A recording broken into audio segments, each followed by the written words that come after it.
Hi friends, അപ്പോൾ ഇന്നത്തെ video എന്ന് പറയുന്നത് വളരെ പെട്ടെന്ന് തയ്യാറാക്കാൻ പറ്റുന്ന ഒരു ബ്രേക്ക്ഫാസ്റ്റ് റെസിപ്പിയാണ്.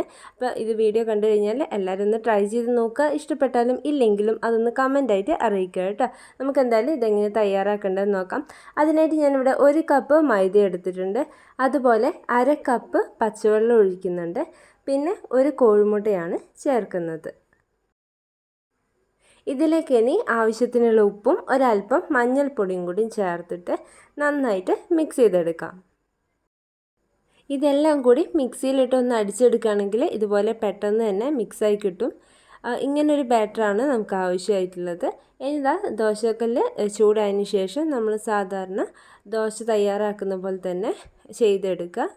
കഴിയുന്നതും കനം കുറച്ചിട്ട് തന്നെ തയ്യാറാക്കാൻ ശ്രമിക്കുക. ഇതുപോലെ മുകൾ ഭാഗം ഒന്ന് ഡ്രൈ ആകുന്ന സമയത്ത് നമുക്കിതൊന്ന് മറിച്ചിട്ട് കൊടുക്കണം. ഇങ്ങനെ തിരിച്ചും മറിച്ചിട്ട് കുക്ക് ചെയ്തതിന് ശേഷം നമുക്കിതിൻ്റെ മുകൾ ഭാഗത്ത് കുറച്ച് ബട്ടർ തേച്ച് കൊടുക്കാം.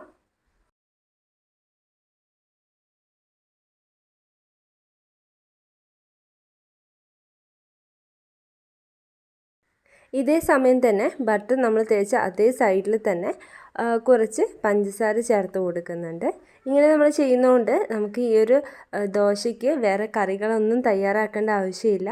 പെട്ടെന്ന് തയ്യാറാക്കാൻ പറ്റുന്നൊരു ബ്രേക്ക്ഫാസ്റ്റാണ് കേട്ടോ. അപ്പോൾ നമ്മുടെ ചാനൽ ആദ്യമായിട്ട് കാണുന്ന ആളാണെങ്കിൽ ഒന്ന് ചാനൽ സബ്സ്ക്രൈബ് ചെയ്തിട്ട് സപ്പോർട്ട് ചെയ്യണേ. വീഡിയോ ഇഷ്ടപ്പെടുകയാണെങ്കിൽ നിങ്ങളുടെ ഫ്രണ്ട്സിനൊക്കെ ഒന്ന് ഷെയറും ചെയ്ത് കൊടുക്കുക. അതിനുശേഷം 2 സൈഡും ഇതുപോലെ ഒന്ന് മടക്കിയിട്ട് ഒന്ന് മറിച്ചിട്ട് കൊടുക്കുക. ജസ്റ്റ് ഒന്ന് പ്രസ് ചെയ്യുക. അപ്പോൾ ഇത്രയേ ഉള്ളൂ, നമ്മുടെ പരിപാടി കഴിഞ്ഞിട്ടുണ്ട്. അപ്പോൾ ഇതിന് നമുക്ക് സെർവ് ചെയ്യാം. നല്ല ചൂടോടെ കഴിക്കുന്നതാണ് ഏറ്റവും ടേസ്റ്റ് ഉണ്ടാവുക. അതെല്ലാ ദോശയും അങ്ങനെ തന്നെയാണ്. നല്ല ചൂടോടെ വേണം ഇത് കഴിക്കാൻ വേണ്ടിയിട്ട്. ഇതുപോലെ ബാക്കിയുള്ളതും ചെയ്തെടുക്കുന്നുണ്ട്. അപ്പോൾ ഇതാ ഇന്നത്തെ വീഡിയോ ഇത്രയേ ഉള്ളൂ. വളരെ സിമ്പിളല്ലേ തയ്യാറാക്കാൻ വേണ്ടിയിട്ട്. അപ്പോൾ ഇതുപോലെ കഴിച്ചിട്ടില്ലെങ്കിൽ ഒരു തവണയെങ്കിലും ഉണ്ടാക്കി നോക്കുക കേട്ടോ. അപ്പോൾ എല്ലാവർക്കും ഇഷ്ടപ്പെടും. അപ്പോൾ ഇന്നത്തെ വീഡിയോ ഇഷ്ടപ്പെട്ടിട്ടുണ്ടെങ്കിൽ ലൈക്ക് ചെയ്യാനും ഷെയർ ചെയ്യാനും മറക്കരുത്. ആദ്യമായിട്ട് കാണുന്നതാണെങ്കിൽ ചാനൽ ഒന്ന് സബ്സ്ക്രൈബ് ചെയ്തിട്ടും കൂടി സപ്പോർട്ട് ചെയ്യണം കേട്ടോ. നമുക്ക് എന്തായാലും ഇതുപോലത്തെ നല്ല നല്ല വീഡിയോസുമായിട്ട് വീണ്ടും കാണാം. അതുവരേക്കും ബൈ.